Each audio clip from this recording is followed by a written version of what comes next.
حدثنا يعقوب بن إبراهيم قال حدثنا ابن علية عن عبد العزيز بن صهيب عن أنس عن النبي صلى الله عليه وسلم وحدثنا آدم قال حدثنا شعبة عن قتادة عن أنس قال النبي صلى الله عليه وسلم لا يؤمن أحدكم حتى أكون أحب إليه من والده وولده والناس أجمعين.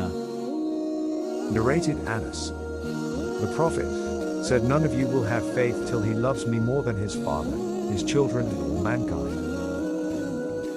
हमें हदीस बयान की यकूब बन इब्राहीम ने, उनको इब्न अलैही ने, वो अब्दुल अजीज़ बन सुहैब से रवायत करते हैं। वो हज़रत अनस रज़ी अल्लाह अन्हु से वो नबी करीम सल्लल्लाहु अलैहि वसल्लम से नकल करते हैं, और हमको आदम बिन इब्बी अयास ने हदीस बयान की, उनको शोबा ने, वो क़तादा से नकल करते हैं। वो हज़रत अनस रज़ी अल्लाह अन्हु से कि हज़रत सल्लल्लाहु अलैहि वसल्लम ने फरमाया, तुम में से कोई शख्स ईमानदार ना होगा जब तक इसके वालिद और उसकी औलादा और तमाम लोगों से ज़्यादा इसके दिल में मेरी मोहब्बत ना हो जाए।